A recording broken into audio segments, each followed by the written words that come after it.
y vamos a ir directamente con la mesa, con los queridísimos Maxi Abogados, David Peña y Federico Anaya. Ya veo por ahí a mi querido Federico. David, imagino, estará por conectarse, así que por lo pronto le doy la más cordial bienvenida a mi querido Maxi Abogado, Federico Anaya Gallardo. Federico, buenos días, bienvenido. Buenos días, Ernesto. Más tempranero, pero... Sí, pues es que hoy no hubo mañanera, así que pues aprovechamos para adelantar el noticiario una hora. Así que qué bueno que ya estamos por acá y qué bueno que ustedes pudieron ajustarse con este horario que les proponíamos de adelantar la mesa una hora. Pues Federico Anaya, pues está todo el debate con lo del famoso Plan B, que primero la propuesta de reforma electoral, que ya sabemos el posicionamiento del Partido Acción Nacional y del Partido Revolucionario Institucional, los dos principales partidos de oposición, digamos, que hay en el país, más un patiño ahí que viene siendo el PRD, que todavía da unos coletazos ahí de vida. Pero bueno, se opusieron a la propuesta de reforma electoral presentada por el jefe del Ejecutivo Federal. Se habló del famoso Plan B, se presenta el Plan B y resulta que, pues dicen, hay unas erratas y hay que corregirlo, así que va para atrás, pero además entra en acción nuevamente por Ricardo Monreal, que insisto, sigue siendo una piedra puntiaguda y espinosa en los zapatos de Morena, desde mi punto de vista. ¿Qué decir de todo este desaguisado que se ha generado entre el gobierno del presidente Andrés Manuel López Obrador y los partidos de oposición, mi querido Federico? Bueno, mira, a mí lo que me parecía más interesante desde el punto de vista del derecho de los abogados y de las abogadas es que en realidad lo que estamos viendo, y empezaría con el asunto de la piedra en el zapato. El Senado de la República está diseñado para hacer una piedra en el zapato del proceso legislativo. Es decir, aparte de todo lo que podemos decir y analizar respecto del papel personal de Ricardo Monreal, en este caso, el Senado está hecho para detener las cosas, para enredar las cosas y para hacer lento todo, pues. A ver, primero, lo estuve checando ayer en la noche y hoy en la mañana. Las dos cámaras tienen mecanismos distintos para aprobar las cosas cuando hay una urgencia. Tú puedes, lo normal es que entra una iniciativa, venga del Ejecutivo, venga de diputados específicos, y se manda a comisiones para que se discuta y luego llega de regreso de las comisiones un dictamen. Pero en la Cámara de Diputados, lo que hicieron con esta reforma, el famoso Plan B, fue dispensarle los trámites. En otras palabras, se presentó la iniciativa, se le avisó a la Cámara que se había presentado la iniciativa y le preguntan al Pleno, ¿están ustedes de acuerdo en que empecemos ya a discutir en el Pleno y que votemos esta iniciativa sin que se vaya a las comisiones? Y se hace una votación en el Pleno. La regla en la Cámara de Diputados es que eso lo puedes hacer con la mitad más uno. O sea, es un trámite. Entonces, la presidencia de la mesa, que en este caso es Santiago Krill, para irle poniendo nombres en el caso, preguntó, hay la propuesta de que se dispensen los trámites, que no mandemos a comisiones esta iniciativa. ¿Quién está de acuerdo? Y entonces, el bloque gubernamental, que es Morena, el Partido Verde y el Partido del Trabajo, que forman mitad más unos con mucha facilidad, dicen sí estamos de acuerdo y por lo tanto ya no se fue a comisiones. Eso es un ahorro de tiempo impresionante.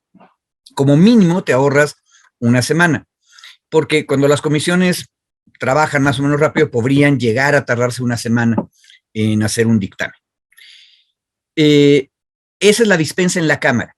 Ahora, en el Senado podrías hacer lo mismo, pero de acuerdo con lo que nos dijo el diputado que ustedes entrevistaron, el compañero Hamlet García Almaguer, Ajá.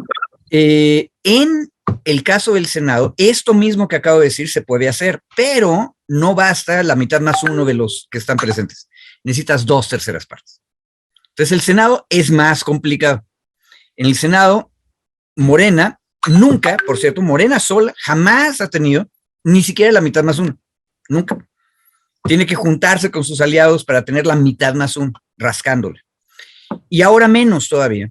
Y por lo tanto, con la regla dura de que para dispensar los trámites necesitas 2/3 partes en el Senado, pues entonces jamás van a dispensar los trámites. Entonces el Senado ya es una piedra en el zapato, de acuerdo con la propia normatividad. Ahora, se fueron a las comisiones porque no les quedaba de otra, no había manera de que se pudiera dispensar el trámite. ¿Y qué fue lo que pasó? Que encontraron, ayer en la noche, reportaba el ciudadano Monreal, lo leo, identificamos bloques de inconstitucionalidad. Sí, sí, o sea, sí. Lo que está diciendo el presidente de la Jucopo del Senado, que todavía sigue siendo el líder de la mayoría, es que sus correligionarios, sus amigos de partido en la Cámara de Diputados, son unos violadores de la Constitución y les mandaron a los senadores una iniciativa, bueno, ahí se llaman, la iniciativa ya no es iniciativa, se llama minuta, mandaba una minuta que tiene bloques de inconstitucionalidad. Entonces, ayer en la noche ya tenían 70 modificaciones a la minuta para que se aprueben. Ahora, la pregunta es, ¿qué van a hacer en el Pleno cuando llegue este dictamen? Y nada más un último detalle de aburrimiento de derecho parlamentario. En la Cámara de Diputados, cuando mandas a las comisiones una iniciativa, normalmente la mandas a una comisión, digamos, si es la eléctrica, a la comisión especializada en energía, si es una cuestión de seguridad, a la comisión especializada en seguridad pública.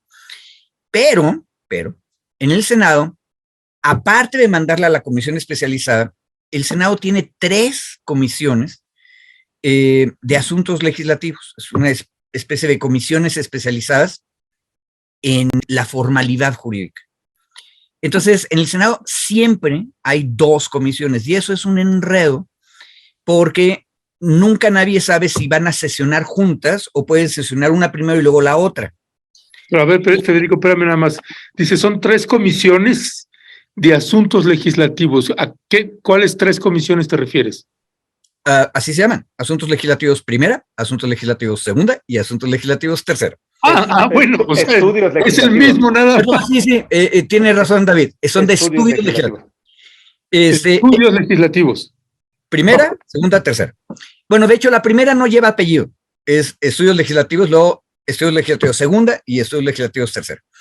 Okay. Eso es otra piedra en el zapato. O sea, en el Senado no hay modo de que una sola comisión discute un asunto.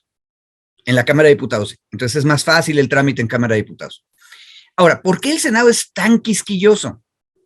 Porque en teoría, desde que nació el Senado, es el lugar donde tenemos que obligar a los legisladores a reflexionar.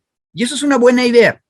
Pero si a eso le sumas toda la... No hay otra palabra. Toda la grilla que hay en este momento, entonces la piedra en el zapato se vuelve, como dijo Ernesto, puntiaguda, filosa e incluso peligrosa, porque entonces las cosas nunca van a pasar. Y ahí yo le pararía. Ok, gracias, mi querido Federico. Ya está por ahí David Peña, ya lo escuché ahí muy metido en el tema. Cuéntanos, David.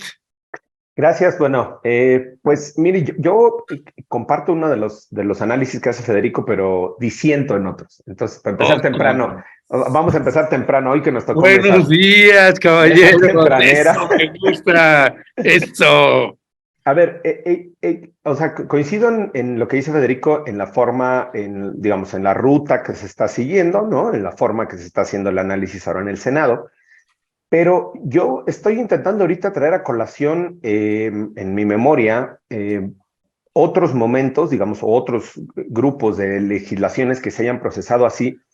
Y yo recuerdo que prácticamente en todas siempre corrige la plana el Senado. Es decir, en esta puede haber o no puede haber. En esta hay un componente político de grilla, como decía Federico, ¿no? Fortísimo por el tema de lo que implica la reforma. pero yo estoy haciendo el recuento y en los que yo he tenido oportunidad de participar, asesorando en diferentes momentos por ejemplo, a la Comisión para la Igualdad de Género, que es con la que más he tenido trabajo, prácticamente todas las minutas, por no decir todas, que llegan de Cámara de Diputados se corrigen en Senado. O sea, se corrigen. No es un tema de cambio. Vienen con errores hasta de sintaxis, vienen con errores en términos de la propia, digamos, de la propia redacción que se estén haciendo en los nuevos textos. A mí me tocó revisar muchos de los casos de legislación en materia penal, y pongo un ejemplo, en el caso de la Ley Olimpia, todo este tema que tiene que ver con violencia digital y mediática. La minuta que venía de Cámara de Diputados era verdaderamente mala en términos de redacción, en términos de sujetos rectores, verbos rectores. O sea, venía muy mal aprobada en Cámara de Diputados. Allá se festinó porque se había aprobado. Prácticamente se cambió toda en Cámara de Senadores y se regresó a diputados solamente para aprobar lo que ya se había modificado. Y en esa parte me parece interesante ahora colocar el punto de atención. En este tema del procedimiento legislativo, lo que está haciendo el Senado, yo intenté ayer meterme a revisar el cuadro, bueno, más bien me puse a revisar el cuadro comparativo que incluso el senador Monreal compartió sobre los análisis que están haciendo en términos de la minuta, como venían las observaciones que se están haciendo. Y ahí me parece que no solo hay cambios sustantivos en lo que se está aprobando, sino que sí se está modificando de fondo en lo que ya se aprobó en Cámara de Diputados. ¿Qué implica esto? Y ahí va un término del proceso legislativo. Una vez que llega a Cámara de Senadores, las modificaciones que se hagan en Cámara de Senadores se regresan a Cámara de Diputados. No se regresa toda. Ayer dijo el senador Monreal, vamos a regresar toda la minuta. Y en términos de técnica legislativa es un error. No se regresa toda la minuta, sino solo se regresa a Cámara de Diputados. Digo, no, si no se me pierden. Se regresa a Cámara de Diputados solo lo modificado por la Cámara de Senadores. Lo que no haya sido modificado por Cámara de Senadores se presume que ha sido aprobado como ya fue aprobado por Cámara de Diputados, se presume que ha sido, bueno, no se presume, se vota en el paquete en Cámara de Senadores y todo lo no modificado se incluye en el dictamen final. Lo que se va a regresar ahora a Cámara de Diputados son, hasta el momento, 70 artículos que está diciendo Monreal, que son los que se han modificado de la minuta de Cámara de Diputados. Es decir, no recuerdo, pero creo que eran 134 artículos, 136 artículos, algo así, porque era una ley completa, la Ley de Comunicación Social, que hay que mencionar también, a ver si tenemos tiempo después de analizarla. La Ley de Comunicación Social completa y todas las otras legislaciones, creo que son 5 legislaciones relacionadas con lo electoral. Ese paquete, esa nueva ley y todas esas reformas, hasta donde dio a conocer ayer Monreal, pues han sufrido 70 modificaciones de artículos. Esos 70 modificaciones o esos 70 artículos modificados son los que regresarán a Cámara de Diputados, pues yo calcularía que el jueves mismo. El último día de sesión de Cámara de Diputados estarían recibiendo estas modificaciones de Cámara de Senadores y en su caso, pues ya conocen el camino de la urgencia, digamos, se van al reglamento a invocar la urgencia, la pasan sin dictamen, así como viene en la minuta de Cámara de Senadores y la pueden votar en el Pleno el mismo jueves si es que diera. Pensando un poco en los tiempos que están, digamos, ajustados o quemados, porque si se manda hasta el siguiente periodo de sesiones, ya sería muy complicado porque se empieza a juntar con los calendarios electorales. Ya, gracias, mi querido David. Federico, ¿tienes algo que rebatir con esto, esta inconformidad o esta discrepancia del maxi abogado? Digo, no es que esté calentando yo aquí motores, ¿eh? No, en realidad lo que pasa es que tenemos ganas de hacer esgrima, pero yo acepto la corrección porque aparte es cierto, el Senado como segunda cámara está diseñado para hacer eso. Y luego uno dice que las instituciones como estas no serían tan propensas a seguir las apariencias, pero a ver, en la apariencia popular, la Cámara de Diputados es la Cámara Baja, de hecho así le dicen, aunque no sea su nombre, las dos son iguales en dignidad, pero siempre le dicen la Cámara Baja, y se supone que es la Cámara del Pueblo, y entonces se supone también que es más ruda, y entonces va a cometer más errores de ortografía y más errores de redacción, etcétera.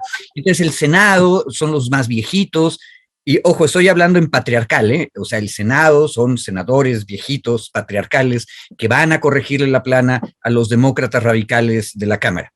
Esa es la teoría en la que nació el Senado en el siglo XIX. Y efectivamente, se comportan así. Lo que nos acaba de decir David, acepto la corrección completa y me preocupo más, porque entonces significa que nuestra Cámara de Diputados, pese a todo el aparato legislativo que tiene, para todos los asesores, sigue produciendo minutas de menor calidad de la que deberíamos esperar. Y pero entonces, no es un exceso en esta ocasión, tantas erratas, porque además no solamente erratas en la redacción de ortografía o sintaxis o signos de puntuación, sino también del contenido que te hace pensar, pues, ¿quién revisa esto, no? no, y ahí hay una cosa que yo quiero agregar a lo que nos dijo David. Notemos que en el reporte de ayer del señor senador Monreal, todavía en este momento no tenemos ninguna reunión de las dos comisiones en el Senado, ¿eh? Él lo que dijo es, estamos trabajando, no dijo quiénes, yo supongo que son las secretarías técnicas de las dos comisiones, y ahí servicios parlamentarios del Senado, que es muy complejo, tiene un equipo muy grande, seguramente también están ayudando, pero entonces ahí hay un nosotros que estamos trabajando, que todavía no son las comisiones, ¿eh? Entonces, pues, si te Monreal parece, está anunciando algo que se va a presentar a las comisiones. si te parece, mi querido Federico y mi querido David, si les parece, pues vamos a escuchar precisamente al senador Monreal a ver qué es lo que dijo para que no se preste a que el compañero quiso decir, pues bueno, No. esto fue lo que dijo. Después de todos estos días, 5, de un minucioso análisis a los casi 500 artículos que provienen de la colegisladora en una minuta y que modifica 5 ordenamientos jurídicos vía ordinaria y uno de nueva creación, la Ley de Medios de Impugnación, estamos avanzando y hoy se envió el proyecto de dictamen que contiene 70 artículos modificados y que van a regresarse toda la minuta a la Cámara de Diputados, Cámara de Origen. Identificamos bloques de inconstitucionalidad y ya eliminamos algunos de ellos, pero seguimos revisando y seguimos analizando con toda responsabilidad y seriedad. Lo que no queremos es que la Constitución se altere o que la vía de la legislación ordinaria sea la que pueda alterar los principios constitucionales, que no sería deseable. Estamos cuidando la Constitución y estamos cuidando el futuro de la democracia de México. Estamos logrando que estas modificaciones puedan ser en beneficio de la sociedad y del proceso electoral, cualquiera que éste sea. Por eso es que puedes consultar aquí los cambios que hemos hecho, 70 hasta este momento, y que ya están plasmados en el dictamen que el día de mañana comenzará a discutir las comisiones de gobernación y de estudios legislativos, que son las responsables de emitir el dictamen, de votarlo y de enviarlo al Pleno para que continúe su proceso legislativo. Yo tengo mucho ánimo de que se pueda lograr, primero, cuidar la Constitución y no poner en riesgo la democracia en México. Ojalá y lo logremos. Estamos en este proceso inédito y a partir de mañana serán intensas las deliberaciones que habremos de iniciar, continuar hasta el Pleno y la resolución final, que será la devolución de toda la minuta a la Cámara de Diputados, corrigiendo y enmendando algunos artículos de la misma. 70 hasta este momento. Saludos. Impresionante. A ver, Él lo dijo, es un asunto inédito. Quiero citar a Bernardo Batis, que ha sido legislador en muchas ocasiones, siempre diputado, nunca ha sido senador. Él decía que una de las malas costumbres del viejo régimen priista era que los jefes políticos de las cámaras se saltan la dignidad de los legisladores y obligan a los legisladores de sus bancadas a votar en línea con el partido. Y que eso es una falta, que eso es una mala práctica. Aquí lo que acabamos de ver es al líder de la mayoría, todavía, en el Senado, diciendo que se está saltando el trabajo de las comisiones. Clarito nos dijo, todavía no se reúnen las comisiones, las dos que les toca, gobernación y ahí siempre me equivoco, asuntos legislativos. Exacto. Estudios legislativos. Sí, siempre me equivoco. Esas dos todavía no se reúnen. Se van a reunir probablemente a partir de hoy. Pero alguien, en donde está obviamente trabajando el senador Monreal, porque está hablando de nosotros, ya hizo un proyecto de dictamen. Ese proyecto de dictamen, yo supongo que para cumplir con la formalidad están involucrados las secretarías técnicas de las dos comisiones. Y entonces, eso es un trabajo normal, se presenta a las comisiones, pero ahí yo quiero decir algo. Si Morena, y aquí en el Senado hay que hacer dos aclaraciones, ¿es Morena Monreal o Morena Obrador? Si Morena decide que no quiere hacer ninguna modificación, bien podrían agarrar en comisiones y decir, no, vamos a aprobar tal como viene la minuta, punto. Pero ahí la pregunta es si el senador Monreal tiene dentro de la mayoría de Morena su propia mayoría. Y si van a votar junto con la oposición en las comisiones. Lo que yo estoy leyendo aquí es que el senador Monreal está dándonos esta información por fuera del proceso legislativo. Si ustedes se fijaron ahorita en el video, dice, puedes consultar aquí el proyecto de dictamen. Y aquí es la página personal de él, no es ni siquiera la página del Senado. Entonces, está haciendo política por fuera del proceso legislativo, lo cual se puede hacer, pero Bernardo Batis dice es una mala práctica. Y ahora la pregunta es, ¿este líder de Morena en el Senado tiene a todos los senadores de Morena ahí?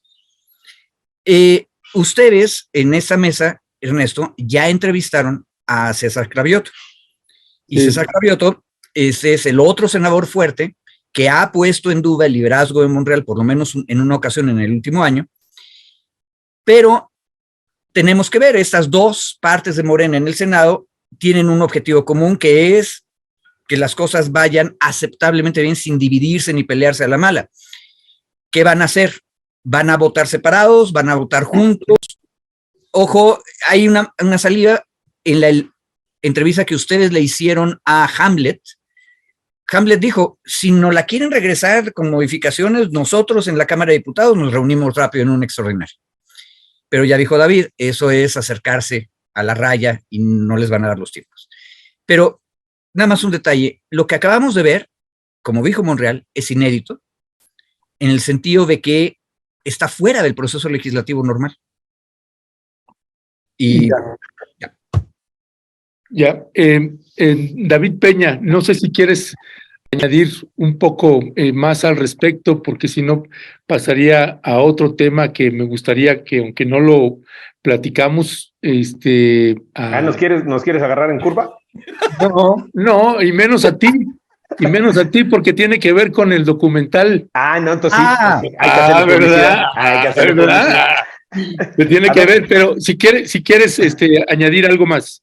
Mira, ahí el video de Monreal me corrigió, yo decía que eran 150 artículos, dice que son casi 500 de los que se incluyen en la minuta aprobada por Cámara de Diputados, y yo sí minimizaría, digamos, ahí el impacto. Federico obviamente hace el análisis mucho más desde la parte política y coloca a Monreal como un agente político que tiene un discurso entre te voy a aprobar la reforma, pero yo defiendo al INE, ¿no? O sea, es una cosa, tiene un discurso ahí entre, ¿no?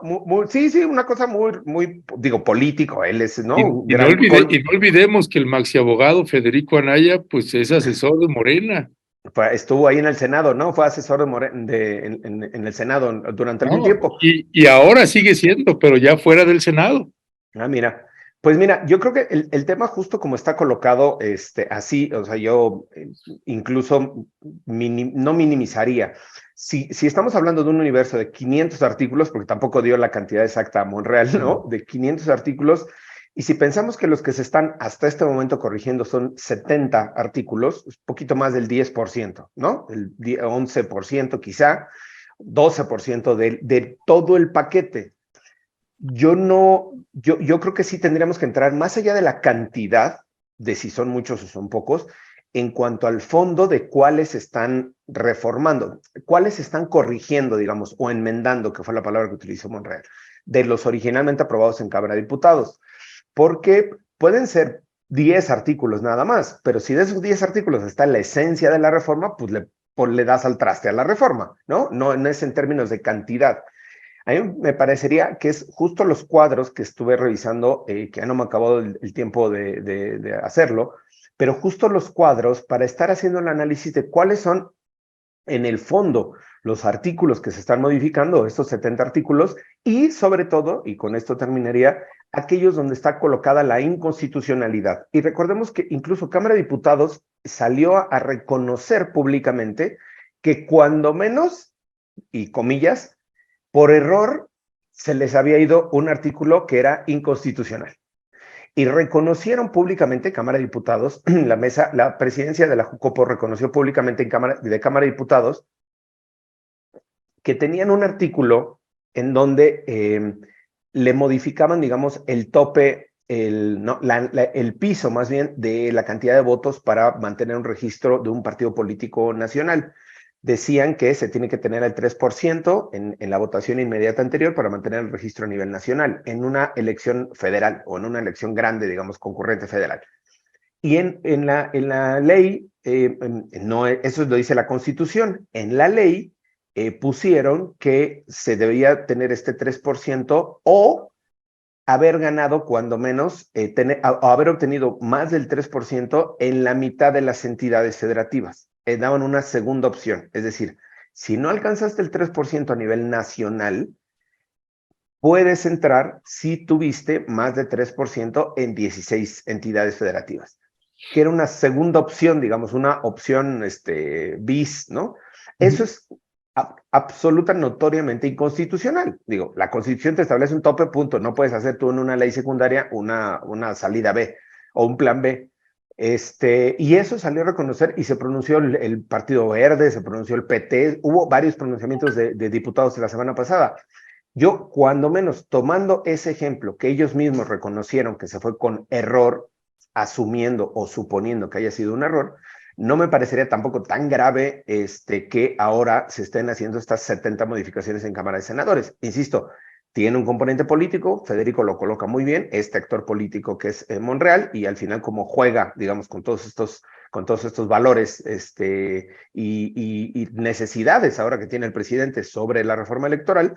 Pero yo creo que sí tendremos que ver hoy la sesión de Comisiones Unidas, será muy interesante, a las 12 del día, se van a reunir en Comisiones Unidas. Este documento, nada más como nota, Federico, entiendo yo que es el documento de trabajo para la sesión de Comisiones Unidas, está como anteproyecto de trabajo, digamos, como anteproyecto de lo que se va a presentar al dictamen de Comisiones Unidas hoy. Vienen 2 dictámenes, están divididos en 2 paquetes, no es uno solo, la minuta no sé cómo ha llegado a Cámara de Diputados, pero en la propuesta de dictamen son 2 y están haciendo pues varias observaciones y varios cambios. Incluso algunos, sí, como decía Ernesto, de redacción. Veo que hay algunos son cosas de técnica legislativa, de redacción, pero hay algunas que sí son de fondo y creo que en algún momento tendríamos que tener una mesa especial, yo aquí promocionándome, ¿no?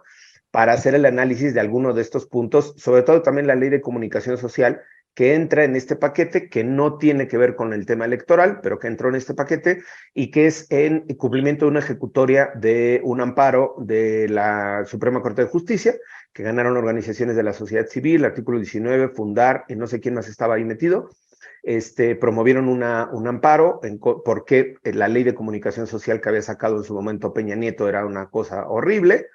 Se ampararon, la ley se tumbó completa y la Corte ordenó a la Cámara de Diputados hacer una nueva ley. Si mal no recuerdo, esto de hagan una nueva ley lleva 3 años, y 3 años lleva pateando el bote en Cámara de Diputados sin querer sacar la nueva ley de comunicación social. La sacó en este paquete y me parece que tendremos que tener una revisión también, más allá del tema electoral, el tema de comunicación social, que justo tiene que ver con pues cómo se distribuyen los tiempos, el dinero que paga el Estado, el gobierno, en los medios de comunicación.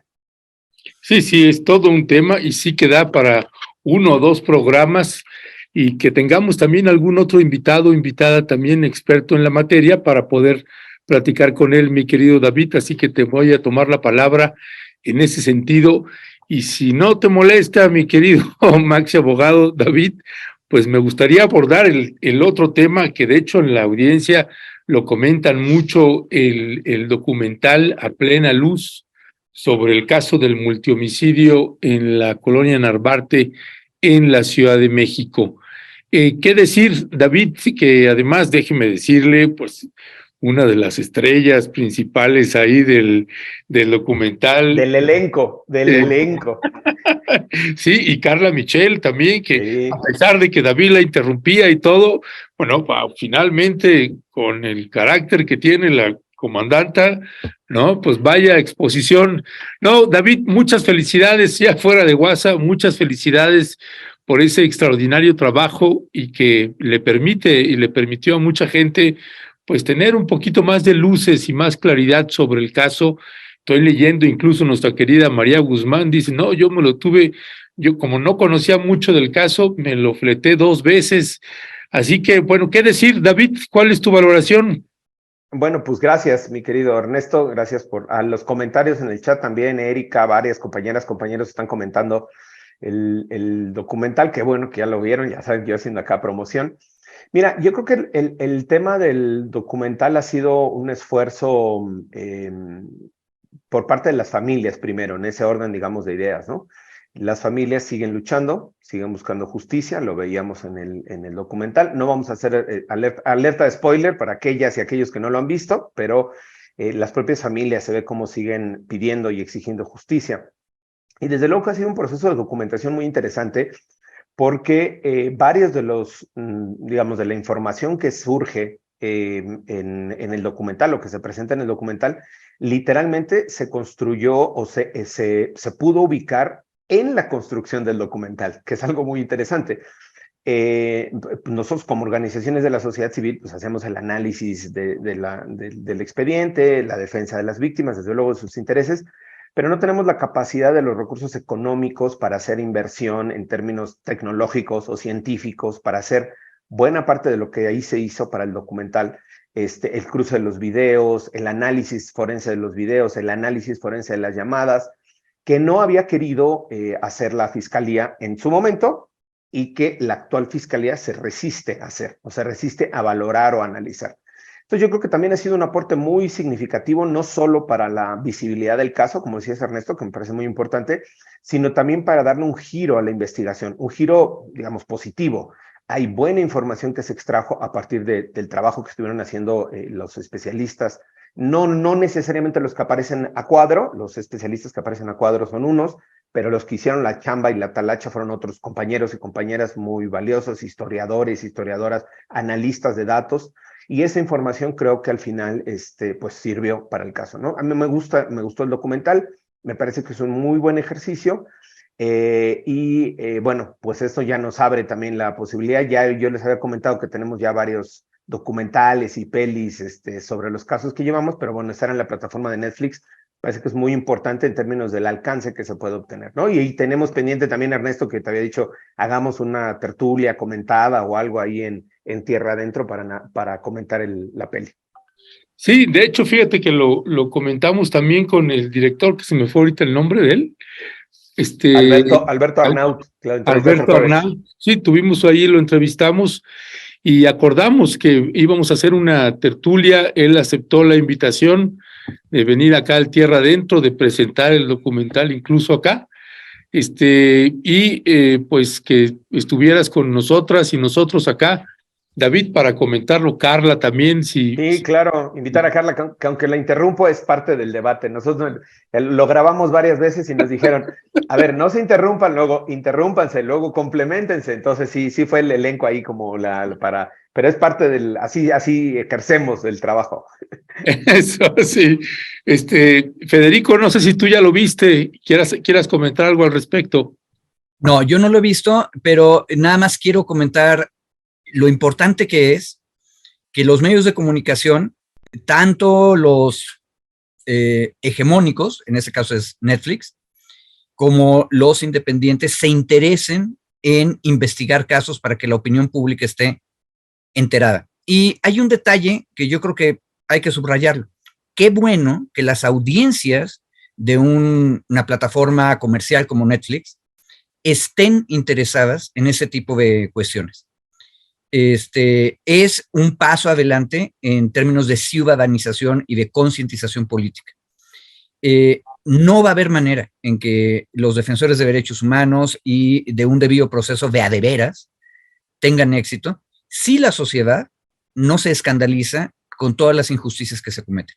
Y ahí sí se necesita que los medios entren. Y ojo, y cuando decimos los medios tenemos que incluir también a los hegemónicos. Entonces yo creo que es un paso adelante. Felicidades. Ya, gracias, mi querido Federico. David, ¿cuáles son, bueno, para mí de los puntos importantes y relevantes del documental es que gracias a ese documental, pues se logró que la Fiscalía y algunas autoridades abrieran material que no se les había podido, que ustedes no habían podido incluso acceder. Así que si fueras ahí también tan amable de explicarle a la audiencia qué material es el que no habían logrado obtener y que gracias a este documental se logró. Y yo te preguntaría también, porque como sabes, pues le hemos dado también mucho seguimiento al caso, y también afortunadamente se usó material de nosotros en ese documental, pero ¿cuáles son, si se abrieron algunas líneas dentro, si ya la autoridad está considerando esto que veíamos siempre muy débil, que se abrían líneas de investigación y con mucha cautela y reteniendo mucha información en lo que tocaba a la investigación en la Ciudad de México, pero poco sobre el estado de Veracruz? ¿Cambió eso? ¿Este documental cambió algo en ese sentido? Mira, el tema de la información que obtuvimos fue, a ver, lo coloco brevemente nada más para no abundar mucho, es de la información que teníamos disponible nosotros como coadyuvantes de la Fiscalía, como representantes de las víctimas. Los videos, por ejemplo, no se nos había querido entregar los videos. Toda la administración pasada de cuando estaba Mancera, se negaron los videos. Hasta el 2019 empezamos a tener, ya con la nueva fiscalía, con la fiscal Ernestina Godoy, empezamos a tener varias reuniones. Prácticamente año y medio también nos negaron los videos, 2019, todo 2020, mediados del 2020, porque decían que los videos estaban en el juzgado, que no se encontraban, que estaban incompletos, una suerte bastante rara, digamos, porque los videos, como ustedes pueden ver en el documental, pues son una parte fundamental de la investigación, ¿no? Una parte muy importante de la investigación, y me refiero a los videos sobre todo el sistema de vigilancia de la Ciudad de México, el C4 o el C5, que son todas estas cámaras que se encuentran en la ciudad.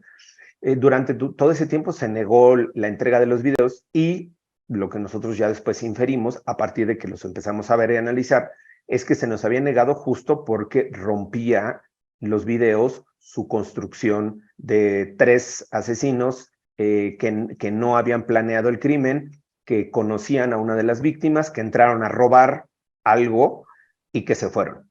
Cuando nosotros vemos los videos y vemos el documental, pues vemos que participan más personas, que hay otros vehículos involucrados, que hay llamadas involucradas, que hay actores involucrados, y bueno, pues eso, yo decía, rompe con el esquema, digamos, con la narrativa que ha tenido la Fiscalía o que tuvo la Fiscalía durante todo este tiempo, ¿no?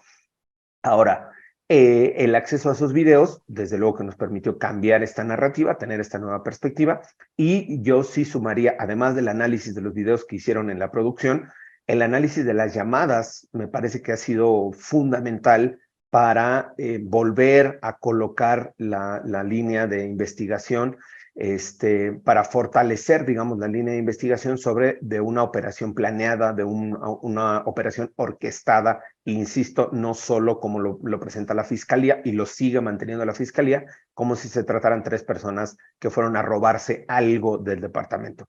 El cruce de llamadas que se hizo desde la investigación, digamos, la producción de Detective Participa, que es una empresa, digamos, también con Osorno, ahorita fue el nombre, un periodista que tiene esta empresa también.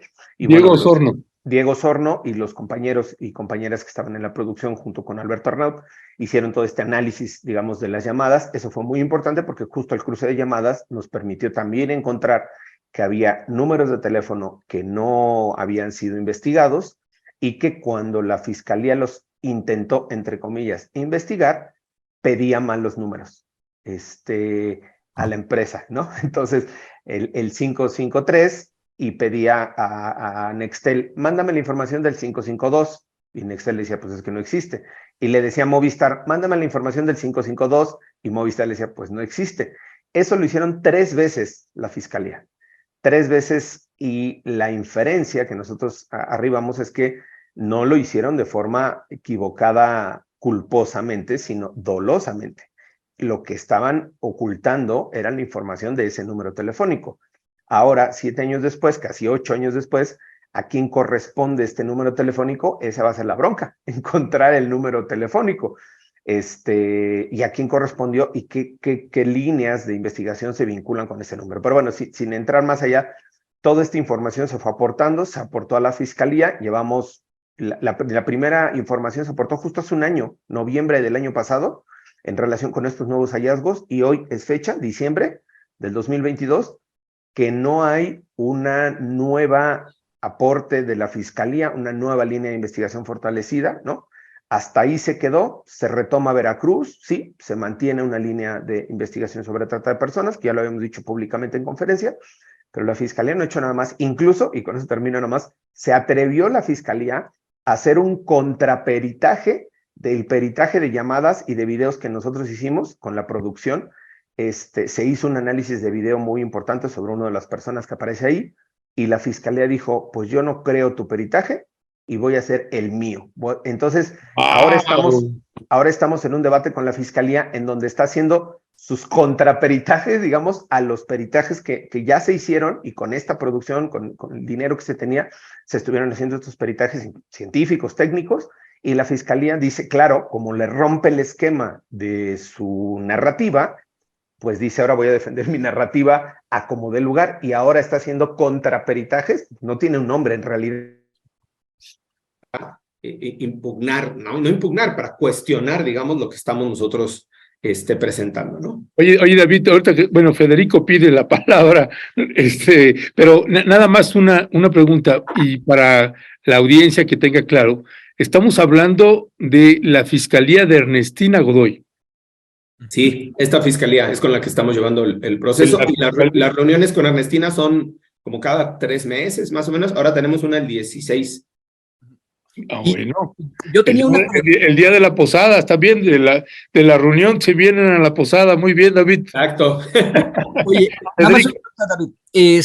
Este asunto, ¿cómo se está litigando con cuál sistema? ¿Con el nuevo o con el anterior? El anterior. El anterior. Y entonces la pregunta es, ¿ya se consignó a juez la averiguación previa? Ya tiene 3 sentenciados. Wow. A ver, entonces, ahora sí, en el viejo sistema, las víctimas entraban como coadyuvantes, ¿sí? Entonces, lo que nos estás diciendo es que del lado de la acusación, la Fiscalía se está peleando con el coadyuvante. Sí. Es irracional, completamente irracional. Literal. ¿Por qué? Ahí, ¿qué intereses toca o por qué? Pues ahí no sabemos, ¿verdad? Que es justo el tema de la peli. Ahí yo sigo haciendo promoción. Véanla. Okay. Oye, David, pero qué serio, ¿no? Porque además, pues uno puede entender, y con base a lo que nos tocó vivir durante el sexenio de Miguel Ángel Mancera, que no sé qué tipo de contubernio tenía ahí con el ex gobernador entrevistado, que además aparece Javier Duarte, que aparece en el documental, pero de Ernestina Godoy y de esta fiscalía, pues yo sé que pues no hay certezas en ese sentido de por qué, pero dentro con los elementos que ¿tienen alguna pista de por qué hay una oposición por parte de esta fiscalía que uno esperaría que, siendo Ernestina Godoy y Claudia Sheinbaum, pues fuera exactamente lo contrario? Mira, nosotros, digamos, elevamos el nivel por encima, sí, por encima, elevarlo, pues sí, por encima, baboso. Elevar digamos, el involucramiento. Nosotros, y lo saben, no solo reconocemos a Ernestina en su trabajo, en su trayectoria profesional, sino tenemos una amistad con ella también desde muchos años. Pero al final este tipo de asuntos tienen muchos intereses construidos o vinculados que están incluso por encima de la propia Ernestina. Hay personajes dentro de la fiscalía que siguen estando dentro de la fiscalía, que no los han sacado porque es complicado sacarlos, y de la Secretaría de Seguridad Ciudadana también, que son complicados, digamos, personajes de ahí muy oscuros, que impiden en muchos de los casos el avance en las investigaciones. Ernestina puede tener mucha voluntad, disposición, compromiso, pero al final la gente que está dentro sigue manteniendo estos intereses, yo ni siquiera diría oscuros, son intereses económicos, intereses políticos, y que pues eso impide que se vaya avanzando, ¿no? Aunque ella pueda dar la instrucción de entréguese los videos se pueden entregar un año después, y no es porque ella no tenga la voluntad, sino porque adentro las redes siguen operando para ocultarlo, mover la información, ocultar el video, desaparecerlo, porque sigue habiendo estas fuerzas al interior de las instituciones, que es un poco la lucha que se está haciendo, digamos, para limpiar las instituciones, pero particularmente la de Procuración de Justicia y las de Seguridad Pública son complicadísimas en términos de limpiar,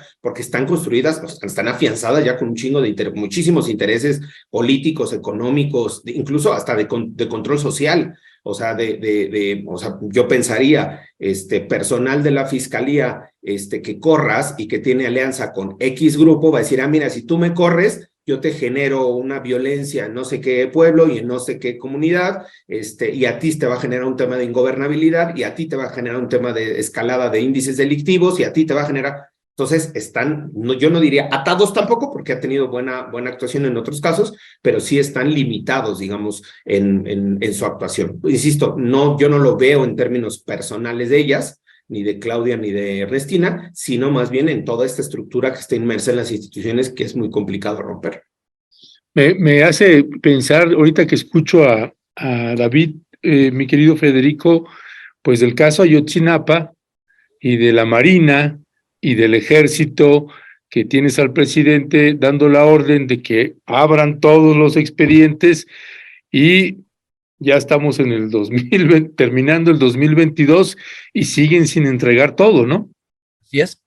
Y Ernesto, aquí hay una cosa, yo estaba pensando exactamente lo mismo que tú, y hay un detalle. La Ciudad de México, antes Distrito Federal, algún día Estado de Anáhuac, es la única entidad de nuestra federación que tiene una policía robusta. Tiene algo así como 90,000 elementos, su cuerpo de policía. Pero, ¿por qué pensamos, Ernesto y yo, inmediatamente en la comparación con el caso de los militares Ayotzinapa? Porque las policías, en una sociedad moderna, son también fuerzas armadas. Ojo, y esa es una cosa que tendremos que reflexionar en un nivel más grande y serio. La Secretaría de Seguridad Pública o Seguridad Ciudadana en la Ciudad de México es la fuerza armada de nuestra entidad y crea un poder fáctico que hace o puede hacer lo que nos dijo David. O sea, si tú me sacas, yo te produzco un problemón porque en mi diario estoy en contacto con el enemigo. Estoy a propósito mezclando términos, y entonces te voy a producir una bronca política. Y eso, nada más, mi último comentario sería, nos recuerda que en democracia podemos ganar los gobiernos, pero no necesariamente vamos a ganar el poder. El poder lo vamos a tener que pelear día a día, caso por caso. Y por cierto, Ernesto, muy interesante la entrevista que le hicieron tú y Violeta a un compañero peruano acerca del caso peruano, que es la demostración todavía más clara de que no es lo mismo ganar gobierno que ganar poder. Y eso que nos dijo David, por eso es tan importante el caso y qué bueno que esté en Netflix. Otra vez, felicidades. Sí, gracias, mi querido Maxi Abogado Federico.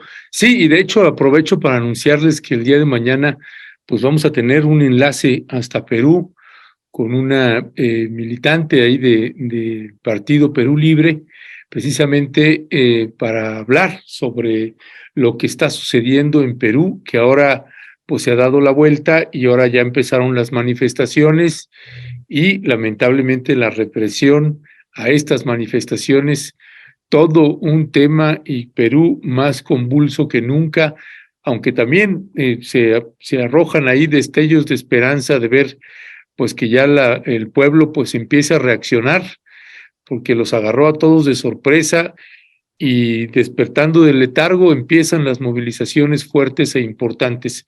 Pues caballeros, estamos casi ya al final de esta mesa. No sé si quieres añadir algo más al respecto, mi querido David Peña, y si no, me gustaría nada más tocar de pasadita el tema de la propuesta y ya del posicionamiento que está teniendo Marcelo Ebrard de abrir el tema de los debates de los candidatos y qué es lo que ustedes están vislumbrando ahorita en estos, pues Claudia Sheinbaum, Adán Augusto y Marcelo Ebrard, del escenario que ya se empieza a ver cómo se empiezan a apretar los posicionamientos de estos precandidatos. Pero si quieres añadir algo más con respecto del Breve. Sí, Sí. gracias, mi querido Ernesto. Brevemente, igual, bueno, pues agradecer a todos los comentarios de la comunidad rompevientera y de Momentum, ¿no? En el chat, de todos los comentarios positivos y bonitos que están mandándoles, que me gusta leer, mi querido Ernesto, ¿no? Valeria Cermeño nos ponía que está en el top 10, el documental de Netflix, el fin de semana estuvo en el top 10 de los más vistos en México, entonces hay que seguirlo viendo y recomendando porque eso pues ayuda no solo a la difusión, sino a que se siga manteniendo como una de las recomendaciones, ¿no? Me parece, digamos, para cerrar esta parte, hay varios de los casos que nos ha tocado llevar que están siendo documentados así, igual desde análisis más audiovisual o documentales. Y hoy tenemos, y aprovecho, ya saben que aprovecho aquí para hacer mis comerciales, ¿no? Hoy tenemos conferencia de prensa justo en 1 hora en Cencos sobre 2 recomendaciones que salen del caso de los Vallarta.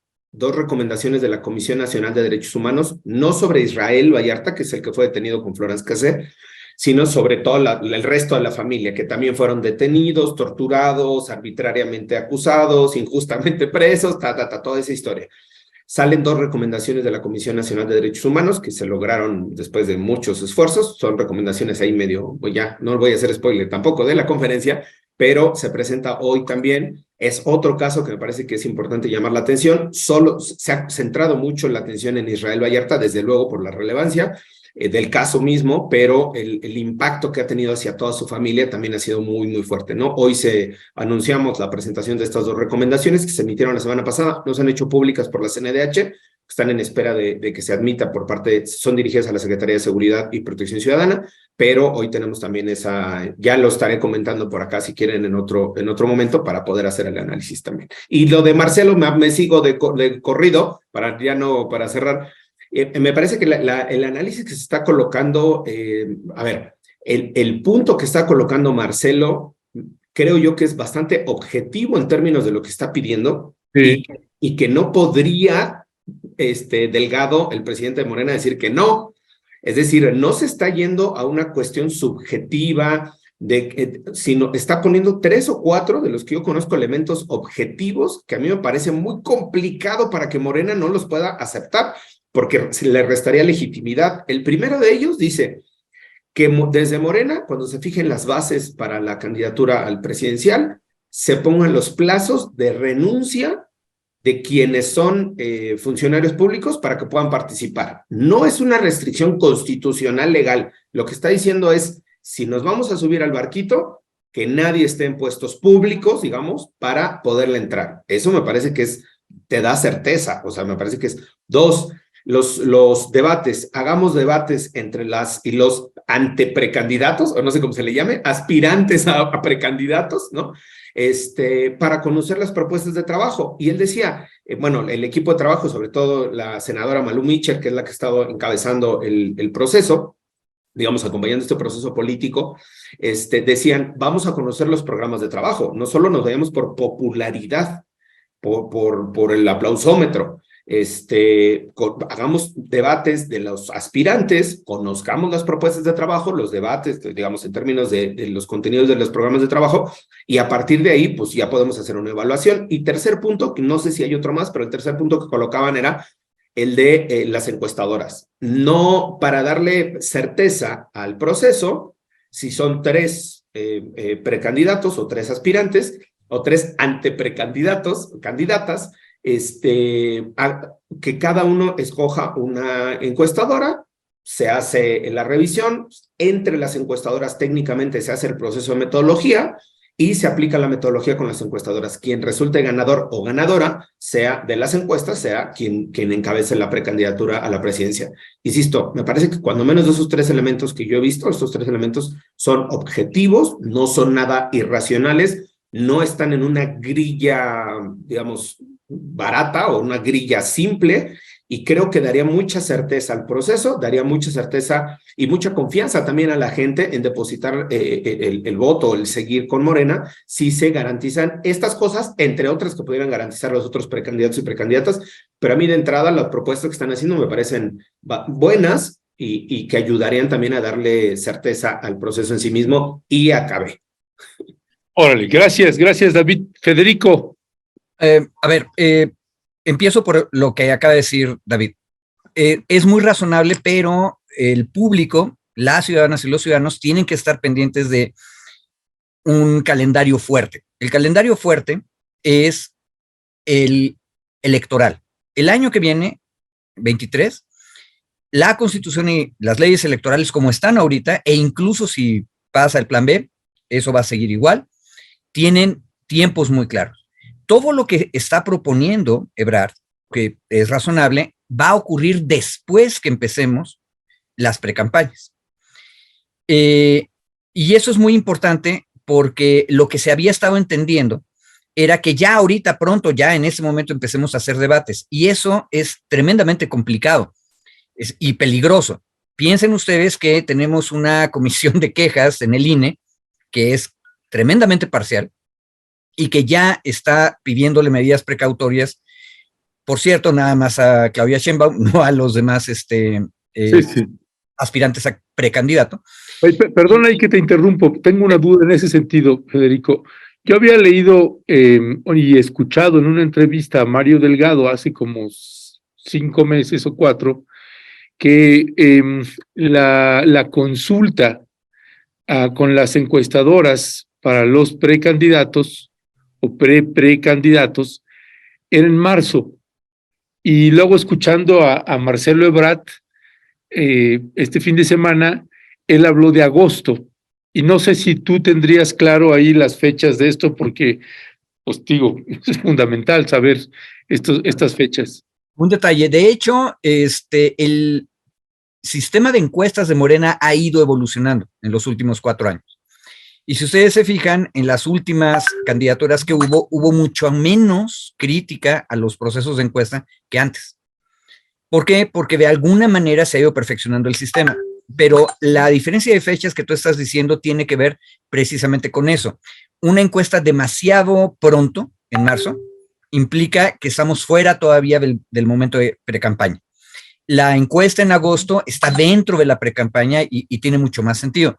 Entonces, por eso, como ciudadanía, tenemos que estar pendientes de en qué momento empieza la precampaña y en qué momento, y ahí sí a mí me parece muy razonable que todo mundo se salga del espacio público en el que está para evitar que se utilice el poder para mejorar las posibilidades de una persona o de otra. Y ahí, ojo, yo agregaría otra cuestión importante. Malú Mitchell es una promotora de la aspiración a precandidatura de Ebrard, lo cual está muy bien, está en el espacio de libertad de la senadora, pero en el momento en que entremos en precampaña, si vamos a ser puros, tenemos que ser puros muy en serio, porque no basta con que la persona que aspira a ser el candidato se salga del puesto público, si resulta que tiene una cohorte, una legión de políticos y políticas que están en puestos públicos haciendo campaña a favor de ella o de él. Es exactamente igual de malo. Entonces, si Malú Micher va a estar al frente de un proceso de campaña en favor de una de las personas, también Malú tendría que tener cuidado de que no sea la senadora, sino la ciudadana Micher la que esté haciendo la campaña. Entonces, ojo, yo recomiendo, veamos cómo están los calendarios, la discusión seria de los candidatos es importante, pero una última cosa. Creo que tendríamos que preguntarle a Morena qué tanto está discutiendo su propio programa, porque la pregunta también es, ¿cuál de estas personas cumple con mejor calidad el programa que tiene Morena? Estamos asumiendo que la política es nada más el candidato, y siempre criticamos a Morena de que le falta mucho para volverse partido en serio, pero aquí tendríamos que exigirle también que tenga mucho más claro su programa, al mismo tiempo que está discutiendo la cuestión de las candidaturas. Y eso me conecta con la última cosa. En lo de Perú, que qué bueno que van a hacer la entrevista que dijiste, Ernesto, para mañana, Sí. pero en todos lados hay una frasecita que yo no sabía que era de Ricardo Flores Magón. Yo pensé que se la había inventado el presidente López Obrador, pero solo el pueblo puede salvar al pueblo. Si la gente no se moviliza en el partido Morena, en el tema que estamos hablando ahorita, o afuera, en el caso de Perú, en las calles, las cosas no van a salir de perico perro y de ser un pleito de élites, o de candidatos, nada más candidatos. Pues sí. Perdón, yo dije que no iba a hablar, perdón, nada más que vi dos comentarios ya.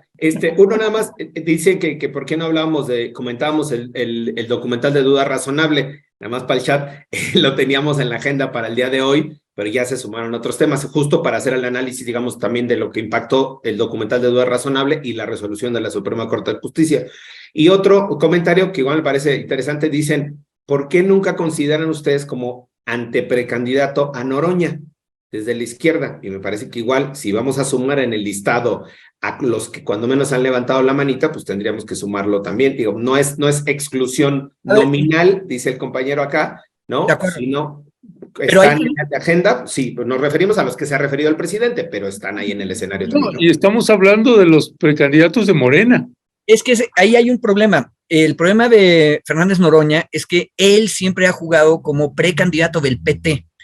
Y ojo, es una lástima, en mi opinión, es una lástima que él esté ahí, porque el PT no se ha portado muy bien. Acabamos de analizar esta mañana cómo el PT se aprovechó para ver si tenía una segunda opción para sobrevivir como partido chiquito. Y eso no se vale, eso es muy poco democrático. ¿A qué te refieres? Lo que nos explicó David, o sea, en el plan B, una de las cosas que está mal y está en contra de la Constitución es que le das chance a los partidos chiquitos que específicamente son el Verde y el PT, de no perder su registro, cambiándoles la regla de que basta con que tengas 3% en la mitad de los estados. Eso nos lo explicó David. La bronca de Fernández Noroña es que él está en el partido aliado chiquito. Y entonces ahí es un enredote para incluirlo en el proceso del que estábamos hablando.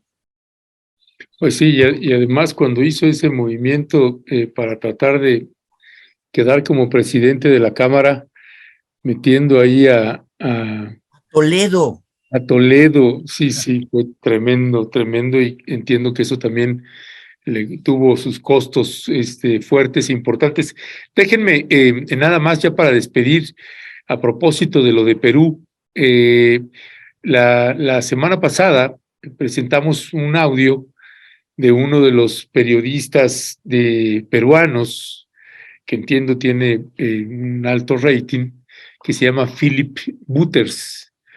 Este hombre se dirigió de una manera pues muy racista, clasista y todo lo que pueda usted imaginar en detrimento de Pedro Castillo y de la corriente que simpatiza con él. Bueno, pues acaba de hacer otra declaración que, si les parece, les pongo este video que se llama Philip otra vez. Si lo tienes por ahí, Leonardo, por favor.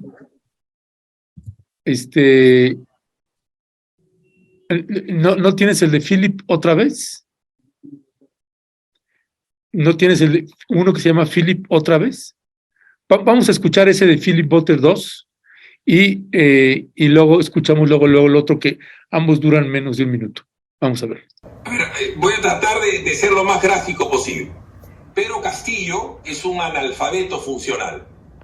Es una persona que era llamado un sindicalista básico. Debe tener un IQ muy similar a 100, ¿no? Abajo de 110 eres normal, abajo de 100 eres casi un idiota, y no estoy exagerando. Un tipo de un nivel intelectual pobrísimo. Dina Boluarte no tiene la más mínima preparación para ser presidenta del Perú. Dina Boluarte, lo máximo que llegó en su carrera pública, pese a su edad, es administradora de una agencia.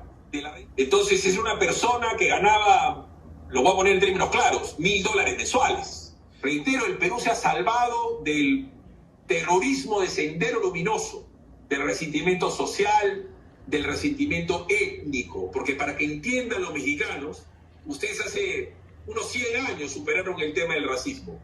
El tema del racismo en el Perú, de arriba para abajo, de abajo para el costado, existe, y lo había exacerbado Castillo. Entonces estamos en un país muy escindido. Bueno, esto fue lo que ahora dijo ayer este hombre. Vamos a escucharlo. O sea, ¿por qué a estos señores no les han metido un balazo en la cabeza? Explíqueme, ¿en qué país del mundo uno puede tomar a la policía alemana, inglesa, japonesa, en este momento catarí, y lo puedo agarrar a pedradas cuando quiero tomar el Congreso, y ustedes a la hora de la hora no pueden hacer nada más que sobarse? Bueno, los policías actuamos siempre en defensa de la vida humana, ¿no? De la persona, no fue de quien fue, y siempre vamos a actuar de esa manera. Y nosotros utilizamos nuestro... Bueno, pues este hombre llamando a dar un balazo a la gente que está protestando en las calles afuera del Congreso. ¿Qué decir? Nada más un comentario, David. Asqueroso. Es deleznable. O sea, el discurso no solo un discurso de odio, sino a violencia, racista, clasista, o sea, lo que quieras, y me parece que ese tipo de discursos son los que al final van generando, sí, las respuestas violentas de algunos sectores de la sociedad que están, digamos, haciendo apología de la violencia, o sea, hablando bien de la violencia, y que el recurso tiene que ser la violencia en lugar de hablar en el sentido completamente contrario. Perú lleva en los últimos 6 años 5 presidentas y presidentes, o sea, es una cosa, hay una inestabilidad política muy fuerte en Perú, hay una división social también, hay una fortísima presencia de pobreza, de clasismo, de racismo, y ese tipo de discursos, digo, son absolutamente no solo descalificables, deleznables, sino son asquerosos que un personaje así tenga la voz en medios de comunicación para expresarse de esa forma, ¿no? Exacto. De hecho, es discurso de odio. Y podrías decir que especialmente la apología del asesinato, o sea, meter un balazo, debería estar prohibida. Eso es la línea que no debe cruzarse. Pero ese señor también cruzó otras varias graves. Y un detalle, Ernesto, Perú, la cosa que a mí me impacta más es, en diferencia, o a diferencia de México, nunca creó un discurso nacional que tuviera algún tipo de integración cultural. Nuestra mestizocracia nos cayó finalmente muy mal y estábamos asimilando a los pueblos originarios y ya estamos corrigiendo apenas eso, pero en Perú ni siquiera hubo lo otro. Ese discurso nacional, agrarista, nacionalista, en el cual el campesinado indígena podía integrarse aunque fuera disfrazado de campesino, eso nunca terminó de pasar. Entonces, una sociedad muchísimo más racista. Y un detalle, no han cambiado la constitución de Fujimori. Y una cosa que yo tengo la duda, Ernesto, es que Fujimori en realidad fue el primer presidente al que le aplicaron esta cosa de la vacancia por la moralidad. El artículo 103 de allá. Ajá. Exacto. De hecho, fueron dos razones. Se fue, estaba en el extranjero, pretendió renunciar en el extranjero, pero le aplicaron la vacancia por la razón moral. Entonces, él crea una constitución que después lo destruye a él mismo. La pregunta es, ¿qué es lo que está pasando? Esa constitución probablemente está defendiendo otra cosa, no a Fujimori, no al dictador, sino a la sociedad que ahorita acabamos de oír en ese video. Una sociedad racista donde el poder real está en una clase criolla, occidental, opresora de la mayoría que sigue siendo más bien rural, más bien campesina, más bien indígena.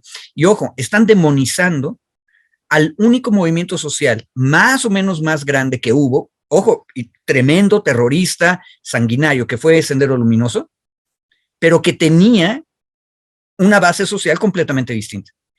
Esa demonización de Sendero Luminoso es otra cosa que es tremendamente perversa. Hay que estar muy atentos, vernos en el espejo de Perú, y también pensar cómo podemos, como latinoamericanos, apoyar a que las cosas salgan bien allá. Pues sí, y no olvidar también que el gobierno mexicano, el presidente López Obrador, a través precisamente de Marcelo Ebrard, pues están haciendo las gestiones para ver si se le puede dar el asilo político, que es el menor de los males, déjeme decirle, porque eso no resuelve para nada el problema, pero por lo menos sí la integridad y la vida y el tipo de vida que pueda llevar el presidente Pedro Castillo, que ahora ya lo están homologando ahí con Alberto Fujimori. ¡Qué barbaridad! Es tremendo lo que sucede en Perú, pero ahí mañana vamos a tener una entrevista especial al respecto. Mi queridísimo David Peña, Federico Anaya, un gran placer. Nos vemos este viernes en la posada. Sí.